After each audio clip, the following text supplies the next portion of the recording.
It's great to have you here on the Clark Howard Show. You know, our mission is to serve you with advice and information that empowers you so you make better financial decisions in your life. Okay, did you hear about the clever woman who helped bust a crime ring? An ongoing unsolved crime was solved by an individual consumer. I'm going to tell you what she did. Also, do you know what the best energy source is we have in the United States? It's a trick question.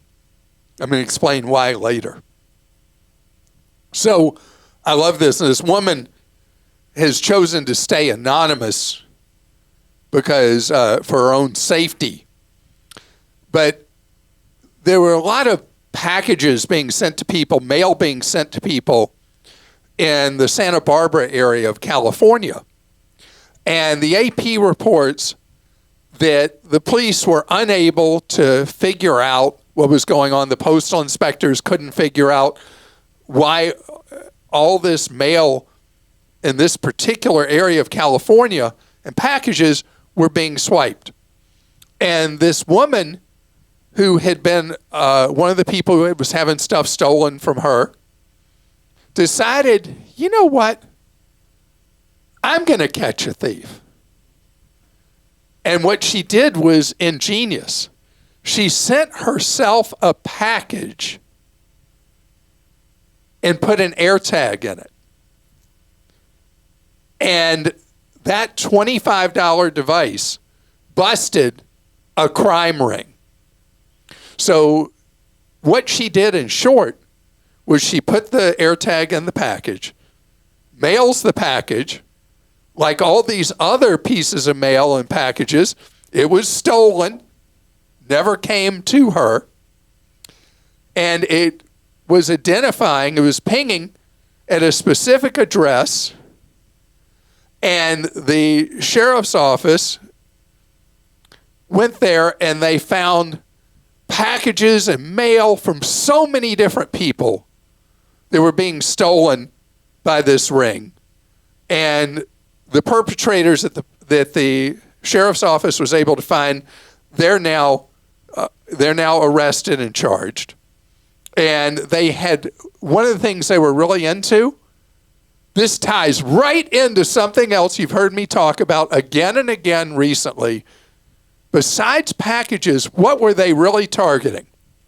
Okay, I'm giving you 2 seconds to figure it out. Checks. They were stealing checks in the mail and using them to loot money out of people's accounts by washing them and depositing them and stealing the money. And so the sheriff's office commended the very clever consumer who figured out that this little $25 device that, by the way, when it's on sale, you can get them for about $19, that this AirTag made all the difference. You know, the AirTags are phenomenal. If you remember earlier this year, when you travel, if you do this crazy thing that people do at airports, it's a really odd thing people do. Instead of taking a carry-on only suitcase on their trip, they do this thing where they separate themselves from their luggage and they do something called checking their luggage. I don't understand it, but that's what most people do. And then what happens is airlines inevitably lose luggage. And the percent they're losing is much higher than it used to be. Not just the total number of bags, they're losing a lot more. And that's why if your iPhone, you should have an AirTag in your check bag. If you're Android, there are a number of brands you can use to put in your luggage because the airlines will lose those bags. And it's not a matter of if your luggage that you check is eventually going to be lost. It's a matter only of when. So having an AirTag is a really great way for you to know where it is. And also there are tiles. There's other products. Yeah, that's what I was talking about for Androids. Sure. There are a number of others. I kept hearing AirTag. Well, because Apple is the dominant phone in the United States. Yep. Apple's losing market share outside the U.S., but has become more and more powerful in the United States. So really, for most people, talking about AirTags, it's an AirTag. We're in an AirTag world in the United States. We're in an Apple world. We're just living in it, right? Yeah, with our Androids. Right, but what was smart about this woman who busted the criminal ring? She did not go to the address and try to be Wyatt Earp herself. Mm-hmm. She took the evidence to the sheriff's office, and they were handed on the silver platter the ability to bust a criminal ring. I love it. I love it. Okay, Jay in Illinois wrote into you, Clark, and said, I set up UTMA accounts for my children when they were born with the goal of providing them with financial resources once they complete college. However, I recently became aware that these accounts might affect their eligibility for financial aid, student loans, and scholarships. The balance in each of their accounts is now approaching $100K. Wow. My children are currently 14 and 13 years old. Can you advise on the potential impact of the UTMA accounts on their eligibility for scholarships and financial aid? With roughly 4 years until they start college, is there any strategy we can implement to help maximize their access? Yeah, so you're right that an UTMA or UGMA account, Uniform Gift to Minors Act, Uniform Transfer to Minors Act, I think those are. Anyway, they brutalize college students' ability to qualify for financial aid. I mean, it just destroys the ability to qualify. So you do have the right under the law, it's not completely tax-free, but you can move the money from the UTMA, or if someone has an UGMA, you can move it into a 529 account. You pay tax on whatever embedded gains there are, move the money over. It will grow continually tax-free till they enter college. They will spend the money tax-free. Remember, you will be the owner. They'll be the beneficiary, and they will be much more qualified at that point for financial aid unless you make too much money. The most important thing I want to point out, under tax law and then how it affects you in terms of how the FAFSA's been a mess, but how it will likely affect eligibility for financial aid. It must be done before a child enters sophomore year of high school to eliminate any problems on how the FAFSA would reflect. Because, why would that be? Any idea? I don't know. People think parents do funny. The embedded gains that you're having to pay tax on would give a child what seems like a larger income affecting their financial aid. That's why you do it before, no later than the freshman year of high school. You move the money from an UTMA or UGMA into a 529 account. And look at the 529 plan guide to see if the plan in Illinois is a good choice or not. I've got a guide at clark.com/529. If it's not a good plan, you'll see other alternatives that you should put your money in for your kids' college. Kathy in Florida says, I'll be inheriting $240,000 at the end of this year. Please suggest a type or types of funds I should consider for this gift. I own my home and do not need the money for short-term living expenses, but would like to access it for home improvement projects. We're also considering moving out of state in a year or two and may need some of this toward purchasing a new home. First of all, Kathy, I'm really sorry about your loss of a loved one that generated this inheritance to you. So what happens in a situation like yours is you're not talking about a fund usually. You're talking about different purposes here. You say you need some money for home improvement. You might need money down the road for a down payment. So you take the roughly almost $250,000 and you cordon it off and you kind of guesstimate how much you're going to need for that home improvement project. That's a nearly immediate purpose. Then a year or two, you're going to need money for down payment on a home. Another very short-term relative goal. The money you anticipated that $250,000 you're going to need for those two things is really best put in a high-yield savings account. Right now, earning about 5%, the best ones in the market. And you just let that money sit in what I call a parking space. The rest of the money, if it's for longer term, you can chip away at it a couple of different ways. If you need to boost the amount of money you have set aside for retirement, each year you can take a portion of this and keep funneling it into your own Roth IRA. You can put $7,000 a year in each year, and that obviously would not make a big dent. But the principal amount of the money that you know is long-term, you can put in an index fund. My favorite would be a total or broad stock market index fund, where you own little tiny pieces of thousands of publicly traded stocks in the United States. So you just ride with capitalism. Up and down years, but over the long haul, it outperforms virtually anywhere else you can put your money. And the tax treatment with an index fund is ultra favorable. We do have, oddly enough, we have an article at Clark.com where we go through strategies. What happens if you do get a big inheritance or a lump sum from somewhere, or you crazily win a big lottery pool? How do you handle that money you're not used to having coming in your life all at once? And you can find that at Clark.com.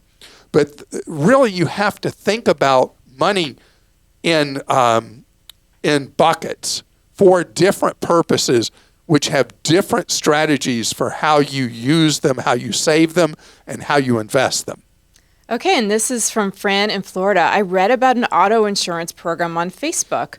I always take Facebook posts with a grain of salt, but I wondered if Clark has heard of this and what his thoughts are. It's called a compliant drivers program. Is this a scam?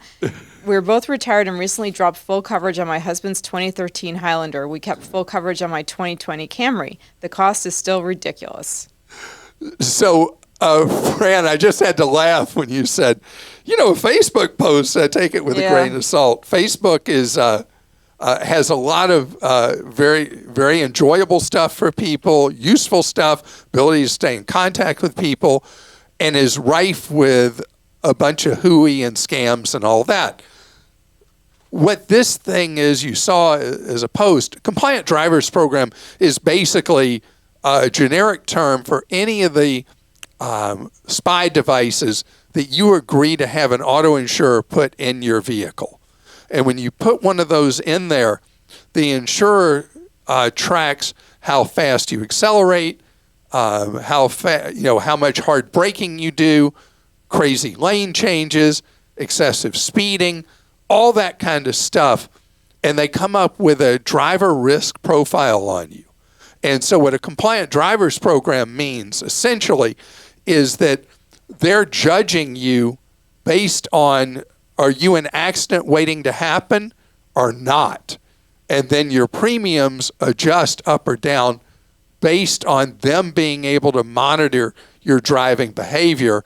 And if you are both really, really chill drivers and you're looking around, can you believe what those people are doing, how they're driving and all that? If that's who you are, then a compliant driver program, one of these spy devices, would probably save you money. On the other hand, if you are the jackrabbit driver and frequent lane changer and all that, these programs would not save you money, they might cost you money.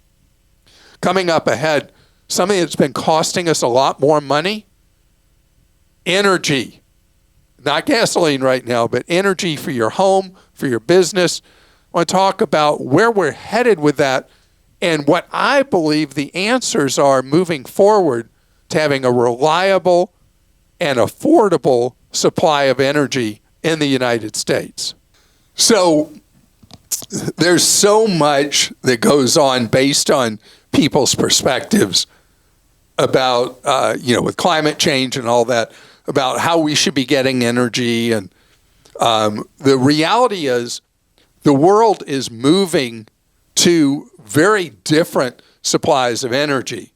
So there's a new report from Bloomberg that now more than 40%, not half yet, but more than 40% of the world's electricity now is coming from wind, solar, thermal, nuclear, any form, hydro, things that are looked at as zero carbon and deal with whatever the percent of the earth warming is caused by us as humans.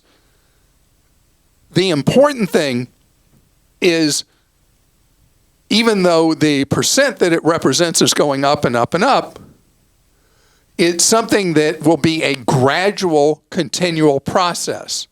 And so I believe we have to continue to have energy from other sources. And I threw in there nuclear, which ever since the 3 Mile Island disaster in 1979, maybe? I forget what year it was. But anyway, we as a country have really not been into nukes. And the truth is, power from nuclear is going to have to be part of what creates our energy mix. Because once you built a plant, you have this supply of energy for, 60, 80 years. And once you've built the facility, the cost of the kilowatts is dirt cheap. We're going to continue to need natural gas for years and years to come. The need for coal is virtually zero now.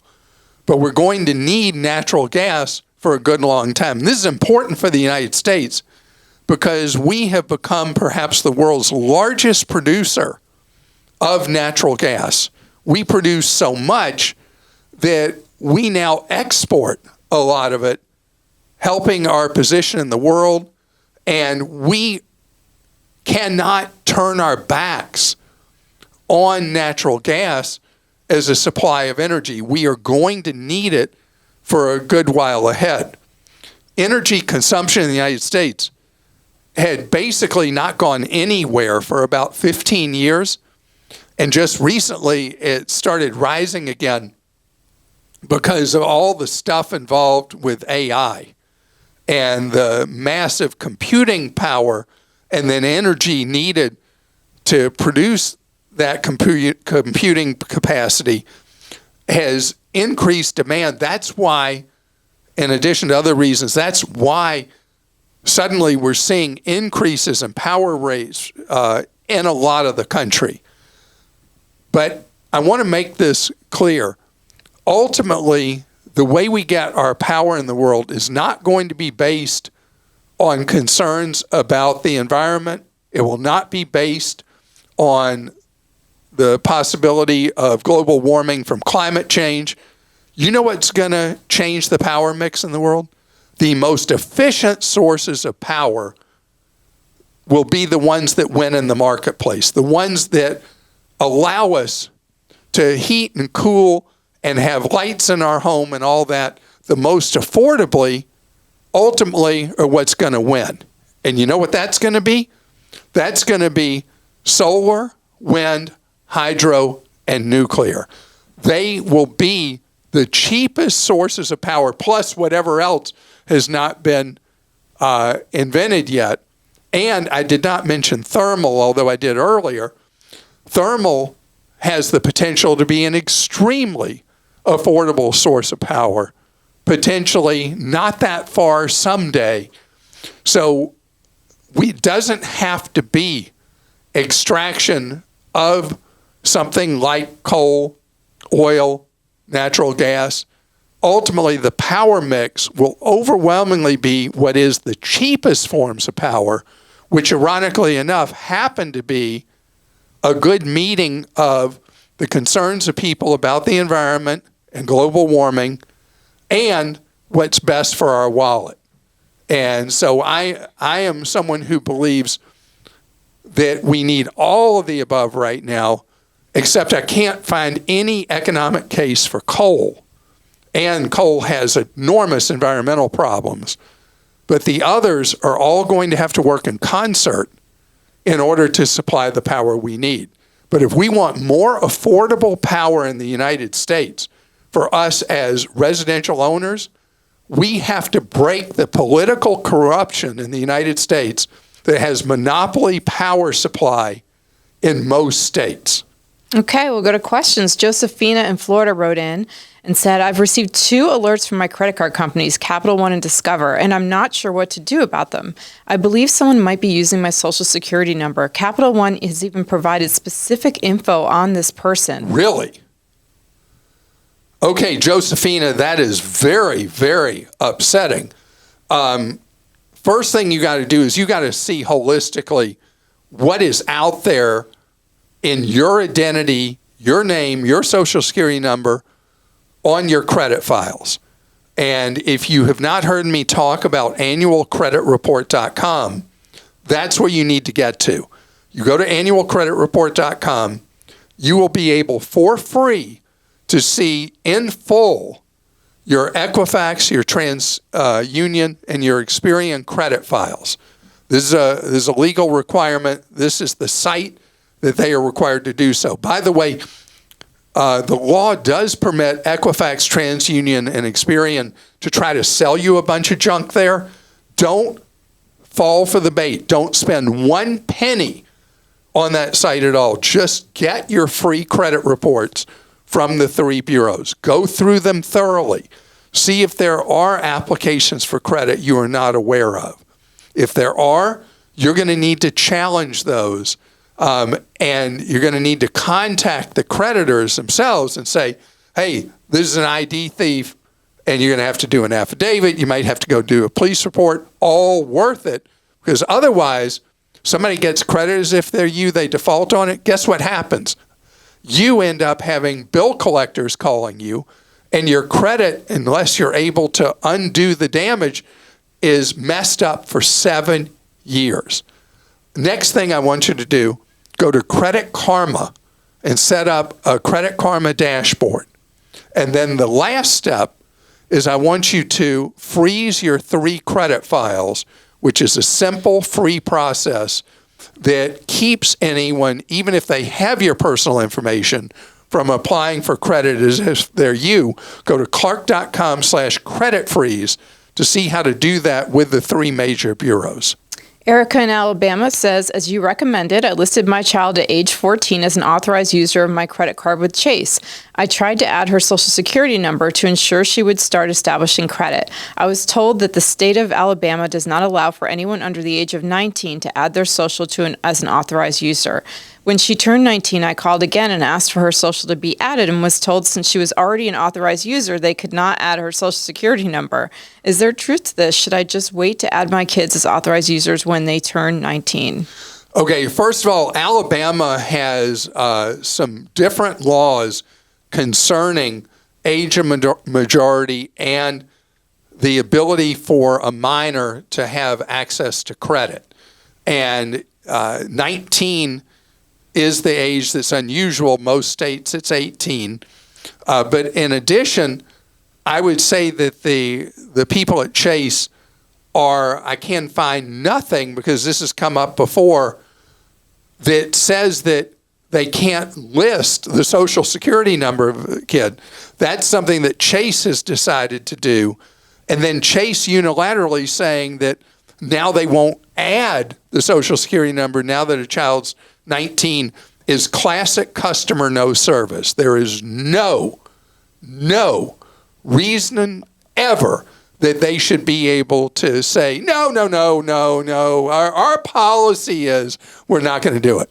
So all you do, Erica, is now that your child is 19, with another card you have from a different issuer, add them as an authorized user, and you'll get around the Chase just say no business philosophy and customer no service.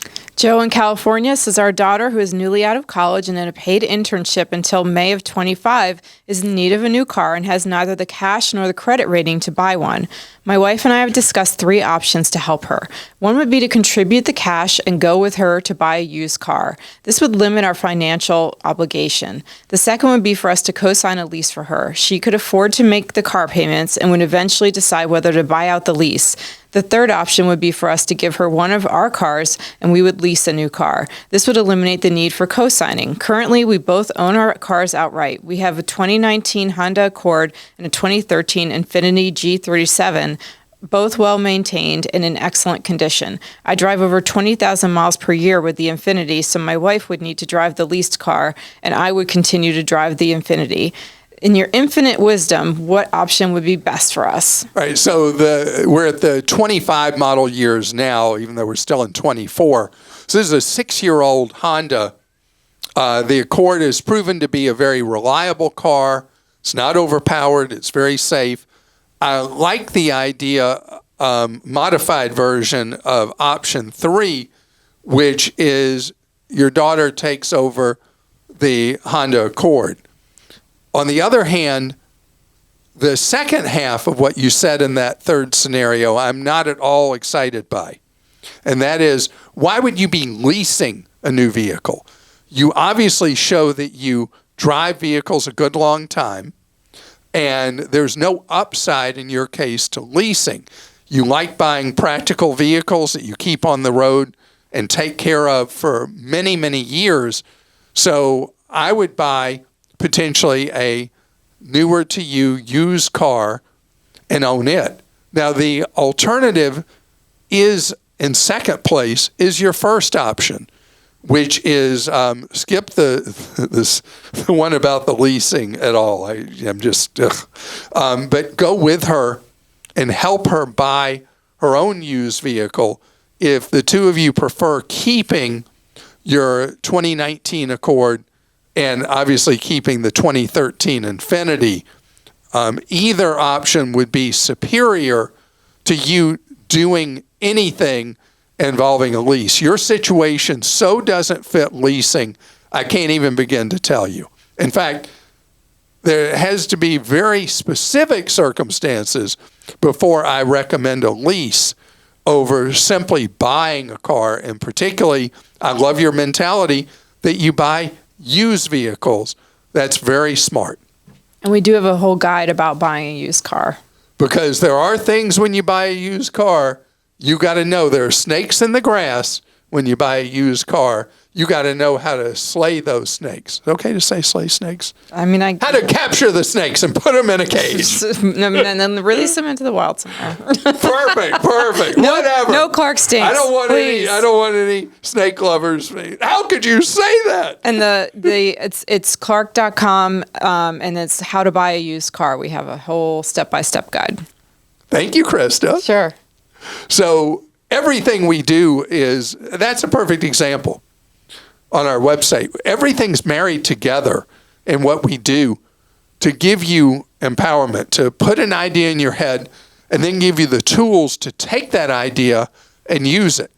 And there's step by step you should do. When you buy a used car, you miss a step, you could end up with one of those snakes I'm talking about. So that's what we do is with our websites, Clark.com and ClarkDeals.com, our newsletters, our social media, our YouTube, our podcast, what I do on the TV affiliates I'm on and the radio affiliates I'm on. It's all about you having superior knowledge to make smart decisions and guidance so that you can implement better choices in your life so you can save more, spend less, and avoid getting ripped off. And we'll see you tomorrow.